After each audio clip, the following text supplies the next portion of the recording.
অবশ্যই আমরা আমাদের সিইও অ্যাশ মুফারেহার জন্য অপেক্ষা করছি, যেন তিনি আমাদের জন্য আরো কিছু খবর নিয়ে আসেন। তবে দয়া করে দয়া করে দয়া করে ইতিবাচক থাকুন, সঠিক পথে থাকুন, লক্ষ্য থেকে বিচ্যুত হবেন না। তবে তার চেয়েও গুরুত্বপূর্ণ, নিশ্চিত করুন যেন আমরা কোনো গুজব বা এমন কোনো তথ্য ছড়াই না যা আপনি মনে করছেন সত্য হতে পারে বা এরকম কিছু।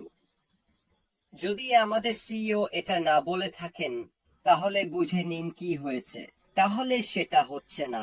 তাই নিশ্চিত করুন যে আপনি সঠিক মানুষের কাছ থেকে সঠিক তথ্য পাচ্ছেন। তাহলে আজ আমি কি নিয়ে কথা বলবো, সেটা হচ্ছে কন্টেন্ট ক্রিয়েশন। গতকাল, যদি মনে থাকে, আমরা চ্যাটবট নিয়ে কথা বলেছিলাম এবং সেগুলোর অবস্থান নিয়ে আলোচনা করেছিলাম, এবং আমরা দীর্ঘ সময় ধরে এআই মার্কেটিং নিয়েও কথা বলেছি, তাই না? এখন যে কোনো ধরনের মার্কেটিং করতে হলে, বিশেষ করে এআই মার্কেটিং কিভাবে কাজ করবে সেটা বুঝতে হলে, আমাদের নিশ্চিত করতে হবে আমাদের মার্কেটিং এর কন্টেন্ট সঠিক হচ্ছে কিনা। এবং আমার কাছে এটা এমন একটা ক্ষেত্র যেটা নিয়ে প্রচুর ভাবনা চিন্তা করা দরকার। কেন? কারণ আমরা নির্দিষ্ট পণ্য ও সেবার জন্য একটি নির্দিষ্ট শ্রোতাদের লক্ষ্য করছি, সেই নির্দিষ্ট গোষ্ঠীকে, এবং মার্কেটিং এর ভাষাটাও নির্দিষ্ট হতে হবে। তাই এর কন্টেন্টটাও ভালোভাবে চিন্তা ভাবনা করে তৈরি করতে হবে। তাই কন্টেন্ট তৈরি মানে হচ্ছে বিভিন্ন ধরনের মিডিয়া, যেমন লেখা, অডিও এবং ভিডিও তৈরি করা, যাতে নির্দিষ্ট একটি শ্রোতাদের আকৃষ্ট ও তথ্য প্রদান করা যায়। এটা ডিজিটাল মার্কেটিং, ব্র্যান্ডিং এবং অনলাইন যোগাযোগের মূল উপাদান, যার লক্ষ্য হচ্ছে মূল্য প্রদান, সমস্যা সমাধান এবং অথবা বিনোদন ও মার্কেটিং করা। তাহলে চলুন কন্টেন্ট তৈরির মূল দিকগুলো একটু দেখে নেওয়া যাক। প্রথমেই আছে বিভিন্ন ধরনের ফরম্যাট। এটা একটু জটিল ব্যাপার। বিভিন্ন ধরনের ফরম্যাট বলতে কি বোঝায়? এটা এমন কন্টেন্ট যা অনেক রকম হতে পারে, যেমন blog post, social media update, video, infographics, নতুন শব্দ আমার জন্য, পডকাস্ট এবং আরো অনেক কিছু। আমি সেদিন বলছিলাম সোশ্যাল মিডিয়া বিজ্ঞাপন নিয়ে, আবারও বলি, কি দারুণ একটা প্ল্যাটফর্ম এটা আপনার ব্র্যান্ডকে ছড়িয়ে দেওয়ার জন্য। এবং এর কারণ হলো, এর অনেক কিছুই আপনি ফ্রিতে করতে পারেন। এটা করতে আপনার কোনো খরচও নাও হতে পারে। আপনার ব্র্যান্ড গড়ে তোলা, আপনার পণ্য গড়ে তোলা, বা যেটার ওপর আপনি মানুষের দৃষ্টি আকর্ষণ করতে চান, সেক্ষেত্রে সোশ্যাল মিডিয়া অবশ্যই এমন একটি ক্ষেত্র যেটা আমি আপনাকে দেখতে বলবো। ব্লগ পোস্ট করা। এখন ব্লগ পোস্ট দারুণ একটা জিনিস। এগুলো মূলত তাদের জন্য যারা নির্দিষ্ট কিছু বিষয়ে আরো জানতে চায় এবং একটু বড় পোস্ট করতে প্রস্তুত। এখন আপনি যদি ব্লগার হতে চান, তাহলে দেখবেন শুরুতে আপনার পাঠক সংখ্যা খুবই কম থাকবে, কিন্তু এতে নিরুৎসাহিত হওয়ার কিছু নেই, কারণ আপনাকে আপনার ব্লগগুলো নিয়মিতভাবে তৈরি করতে হবে। এবং সোশ্যাল মিডিয়ার যে কোনো কিছু গড়ে তোলার মূল বিষয়গুলোর একটি হলো ধারাবাহিকতা। নিয়মিতভাবে এটি করা, এবং যত বেশি আপনি এমন কন্টেন্ট তৈরি করবেন যা মানুষ আগ্রহী, তত বেশি মানুষ বারবার আপনার কাছে ফিরে আসবে। আপনি ভিডিও ব্লগারও হতে পারেন। আসলে আমি নিজেও এক ধরনের ভিডিও ব্লগার। এটাই মূলত আমি করি। আমি আপনাদের জন্য এমন কন্টেন্ট নিয়ে আসি যেগুলো আশা করি আপনাদের আগ্রহের এবং ব্যবসায় আপনাদের সাহায্য করবে, আর আমি এটা ভিডিও ফরম্যাটে করি। কেন? কারণ এটা আমার স্টাইলের সাথে মানিয়ে যায়। ভিডিও কন্টেন্ট তৈরি করা আমার স্বভাবের সাথে মানানসই। আরো একবার বলি, আমি এটা নিয়মিতভাবে করি। আমি প্রতিদিন আপনাদের জন্য কিছু নতুন ও সতেজ কিছু আনার চেষ্টা করি। আপনি পডকাস্টও করতে পারেন, যেটা দুটোরই মিশ্রণ, ভিডিও এবং টেক্সট একসাথে। বিভিন্ন প্ল্যাটফর্মও আছে, আপনি সেগুলো ব্যবহার করতে পারেন। আবার অনেকেই এই দুইটা একসাথে মিশিয়ে নিতে পছন্দ করেন। আপনাকে সেই বিষয়টাও দেখতে হবে, যেটাকে বলে লক্ষ্য শ্রোতা। আমরা আলোচনা করেছি কেন লক্ষ্য শ্রোতা থাকা আপনার ব্যবসায়িক সাফল্যের জন্য অত্যন্ত গুরুত্বপূর্ণ এবং একজন সফল কন্টেন্ট ক্রিয়েটর হওয়ার জন্য নির্দিষ্ট শ্রোতার চাহিদা ও আগ্রহ বোঝা এবং সেগুলোর প্রতি মনোযোগ দেওয়া জরুরি। এটা আবারও সেই নিশ মার্কেটের কথায় ফিরে আসে, অর্থাৎ আপনার পণ্য নিয়ে নির্দিষ্ট হওয়া এবং সত্যি বিশ্লেষণ করা যে গ্রাহক আপনার পণ্যে কি খুঁজছেন। আর একবার আপনি বুঝে গেলে তারা কি খুঁজছে, তখন আপনি সেই নির্দিষ্ট বিষয়গুলো নিয়ে কন্টেন্ট তৈরি করতে পারবেন যা কেউ আপনার কন্টেন্টে খুঁজে পেতে চায়, মানে আপনি যেটা প্রকাশ করতে যাচ্ছেন। দিনের শেষে ব্যাপারটা আসলে খুবই যুক্তিসঙ্গত, তাই না? তাহলে আপনি কিভাবে এই তথ্যগুলো সংগ্রহ করবেন? এটা আবারও সেই প্রসঙ্গে ফিরে যায়। মনে আছে তো গতকাল আমরা চ্যাটবট নিয়ে কথা বলছিলাম। আপনি যখন সেগুলো ব্যবহার করতে পারেন জরিপের জন্য, ফলো আপের জন্য এবং সেই ডেটা সংগ্রহের জন্য। একবার আপনি সেটা পেয়ে গেলে তখন আপনি কন্টেন্ট তৈরি করে প্রকাশ করতে পারবেন। এখানে একটা প্যাটার্ন আছে, যখনই আপনি কোনো মার্কেটিং করছেন, ঠিক আছে, আপনাকে অবশ্যই প্রথমে তথ্য সংগ্রহ করতে হবে মার্কেটিং করার আগে। কেন? কারণ এতে আপনার প্রথমত অনেক টাকা বাঁচবে এবং দ্বিতীয়ত অনেক সময়ও বাঁচবে, কারণ আপনি সব সময় আপনার বিজ্ঞাপনগুলোকে আরো ভালো ক্লিক থ্রু রেট, বিক্রি এবং অন্যান্য ফলাফলের জন্য টিউন করছেন। আপনি যদি কখনো কোনো ধরনের মার্কেটিং করেন, তাহলে আপনি নিয়মিতভাবে, অবিরতভাবে আপনার বিজ্ঞাপনের অ্যানালিটিক্স দেখেন, এটা কতটা সফল হচ্ছে তা বোঝার জন্য। আপনি যদি আগে সময় দেন, কন্টেন্ট এবং বিজ্ঞাপন তৈরির আগেই যদি আপনি সময় দেন, তাহলে এটা আপনাকে বিশাল লাভ এনে দেবে, কারণ এতে আপনি আপনার টার্গেট অডিয়েন্সের জন্য সঠিক জায়গায় থাকার আরো ভালো সুযোগ পাবেন।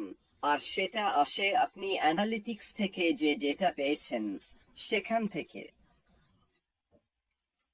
খুবই গুরুত্বপূর্ণ। এটা কৌশলগত পরিকল্পনার সঙ্গেও সম্পর্কিত, ঠিক আছে?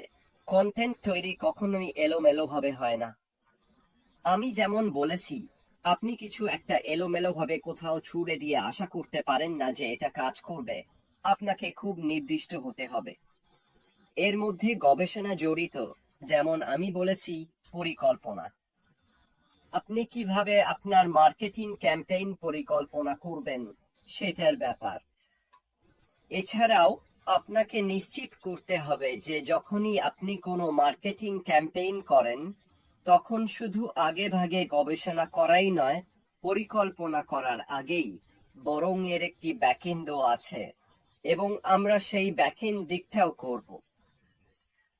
এটা সম্ভবত আগামীকাল আমি করব, যদি আমি লিখে রাখতে পারি যাতে মনে থাকে। 1 সেকেন্ড অপেক্ষা করুন, দেখি, কারণ আবারও বলছি, এটা খুব খুব গুরুত্বপূর্ণ বন্ধুরা। আচ্ছা, এটা এখানে।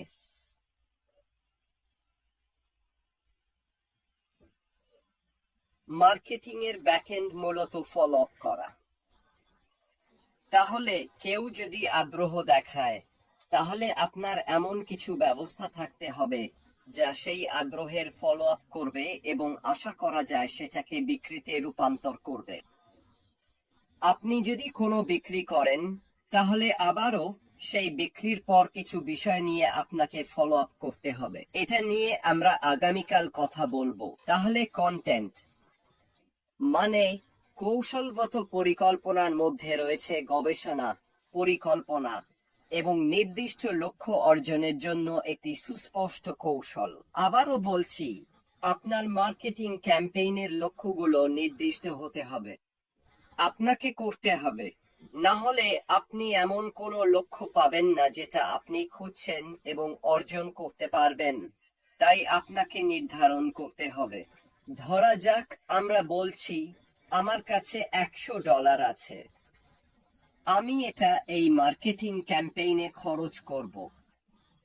আমি এই নির্দিষ্ট এলাকায় যাব, নির্দিষ্ট সময়ে, নির্দিষ্ট বয়সের গ্রুপ নিয়ে, এবং আমি চাই সংখ্যক বিক্রি হোক এবং আমার ওয়েবসাইট, পণ্য ইত্যাদিতে এতগুলো ক্লিক বা ভিউ আসুক। এটাই হচ্ছে আপনার নির্দিষ্ট লক্ষ্য যা আপনি অর্জন করতে চাইছেন। আপনি কি এগুলো পরিবর্তন করতে পারেন? অবশ্যই পারেন, কিন্তু আপনার কিছু একটা থাকতে হবে যাতে আপনি বুঝতে পারেন আপনি কোথায় আছেন। খুবই গুরুত্বপূর্ণ। এই সব কিছুই আপনাকে ডকুমেন্ট করতে হবে। ঠিক আছে, এটা গুরুত্বপূর্ণ। আবার পুরনো এক্সেল স্প্রেডশিটটা বের করুন। এটা বারবারই ব্যবহার হয়। আমি করি। আমার তো স্প্রেডশিটের জন্য স্প্রেডশিট আছে। আপনি জানেন যে তথ্য আপনি সংগ্রহ করবেন সেটা সামনে এগিয়ে যেতে অনেক গুরুত্বপূর্ণ হবে। ঠিক আছে, এখানে উপরে থাকা জিনিসটা মাথা মস্তিষ্ক ভুলে যেতে পারে, আর যদি আপনি লিখে রাখেন তাহলে কি হয় জানেন? আপনি ভুলবেন না। আপনার কন্টেন্টের ক্ষেত্রে মূল্য এবং সম্পৃক্ততাও খুব গুরুত্বপূর্ণ। কার্যকর কন্টেন্ট দর্শকদের জন্য মূল্য দেয়, সেটা শিক্ষা, বিনোদন বা সমস্যা সমাধানের মাধ্যমে হোক। আবার বলছি, যখন আপনি আপনার ওয়েবসাইট করছেন, যখন আপনি কন্টেন্ট দিচ্ছেন, তখন শুধু বিক্রির কথা ভাবলে হবে না। ঠিক আছে, এর মধ্যে আরো কিছু দিক থাকতে হবে। উদাহরণস্বরূপ, একটি ফ্যাক্ট সাইট, সেটি একটি সমস্যা সমাধানের ক্ষেত্র। আপনার ওয়েবসাইটে অবশ্যই প্রায়শই জিজ্ঞাসিত প্রশ্নাবলী থাকতে হবে। কেন? কারণ এটি মানুষকে অনেক কিছু বুঝতে সাহায্য করে। আবারও বলছি, এটা শুধু বিক্রির প্ল্যাটফর্ম নয়। দর্শকদের সঙ্গে সম্পৃক্ততা, আমরা সেটা কিভাবে করব?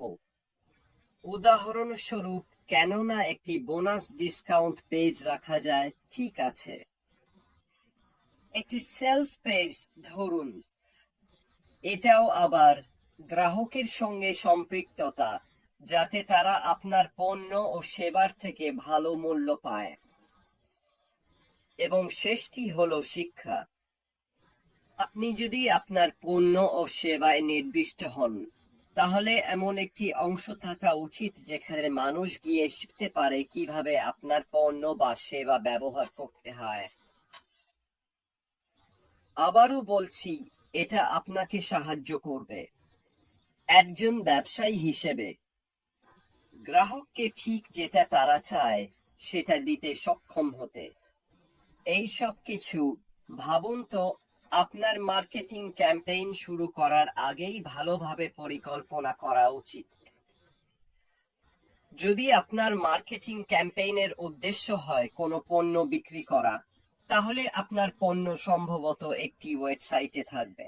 আপনার ওয়েবসাইটে এই সব বিষয় থাকতে হবে যেগুলো নিয়ে আমি এখন বললাম, যাতে সেটি সফল হয়।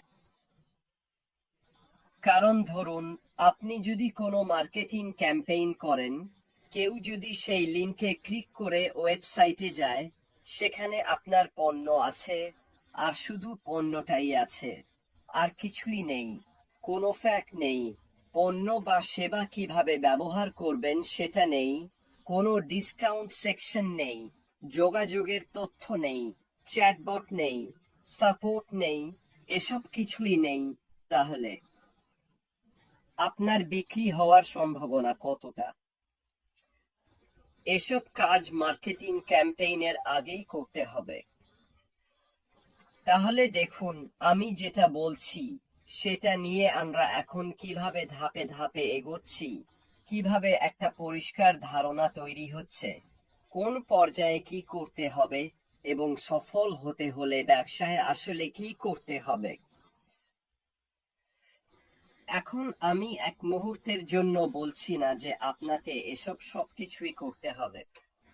আমি বলছি না যে এসব সবকিছু আপনার একার ওপর নির্ভর করছে, কারণ আমাদের ব্যবসায় এর অনেক কিছুই আমাদের জন্য করে দেওয়া হবে। কিন্তু জ্ঞানী শক্তি এবং যেভাবে, যতক্ষণ আপনার কাছে জানা আছে কি কি থাকা উচিত এবং কিভাবে এগুলো কাজ করে, ততক্ষণ আপনি নিজেকে অনেক ভালো অবস্থানে রাখছেন। এবং এই ক্যাটাগরিতে শেষটি হলো প্রমোশন। কন্টেন্টকে প্রচার করতে হয় যাতে এটি নির্ধারিত দর্শকের কাছে পৌঁছাতে পারে, প্রায় বিভিন্ন ডিজিটাল মার্কেটিং চ্যানেলের মাধ্যমে, ঠিক যেমনটা আমি বলেছিলাম। তাহলে কন্টেন্ট তৈরির প্রক্রিয়া কি? এডিশন এমন কন্টেন্টের আইডিয়া নিয়ে আসা যা লক্ষ্য দর্শকের জন্য প্রাসঙ্গিক এবং ব্যবসায়িক লক্ষ্যগুলোর সাথে সামঞ্জস্যপূর্ণ। এসবি আপনার কন্টেন্টে যায় রিসার্চ, নির্বাচিত বিষয়গুলোর ওপর গভীর গবেষণা করা যাতে আপনি আপনার পণ্য বা সেবার সম্পর্কে যে কন্টেন্ট দিচ্ছেন তা যথাযথ এবং গভীর হয়। কন্টেন্ট ডেভেলপমেন্ট, নির্বাচিত ফরম্যাটে কন্টেন্ট তৈরি করা, যেখানে গুণমান, নির্ভরযোগ্যতা এবং সহজলভ্যতার প্রতি মনোযোগ দেওয়া অত্যন্ত গুরুত্বপূর্ণ। এগুলোই মানুষকে আপনার পণ্য বা সেবা কেনার দিকে এগিয়ে নিয়ে যায়। অপটিম উহো কন্টেন্ট ডেভেলপমেন্ট, আমরা এটা বলেছি, উহো বলেছি তো? হ্যাঁ। অপটিমাইজেশন, সার্চ ইঞ্জিনের জন্য কন্টেন্ট, এসইও, যাতে এর দৃশ্যমানতা বাড়ে। আমরা তো আগেও এসইও নিয়ে কথা বলেছি, তাই না? যদি আপনি না জানতে চান ওটা কি, তাহলে এই চ্যানেলেই আছে, আপনি ফিরে গিয়ে সেই ভিডিওটি দেখতে পারেন। সেখানে আমি ঠিকভাবে ব্যাখ্যা করেছি এসইও কিভাবে কাজ করে এবং কিভাবে আপনার কন্টেন্টের দৃশ্যমানতা বাড়ানোর সুযোগ উন্নত করা যায়। বিতরণ, উপযুক্ত চ্যানেলের মাধ্যমে কন্টেন্ট শেয়ার করা, যেমন সোশ্যাল মিডিয়া, ওয়েবসাইট অথবা ইমেইল। ব্যক্তিগতভাবে আমার মনে হয় এটা পুরনো হয়ে গেছে, কিন্তু এটা এমন ফরম্যাট যেটা মানুষ দেখে। প্রচার, কন্টেন্টকে সক্রিয়ভাবে প্রচার করা যাতে লক্ষ্যযুক্ত দর্শকের কাছে পৌঁছানো যায়। আবারও বলছি, এটা হবে পেইড, এবং আবারও আপনাকে খুব নির্দিষ্টভাবে ঠিক করতে হবে কোন কোন ক্ষেত্রে আপনি সেটা খুঁজছেন।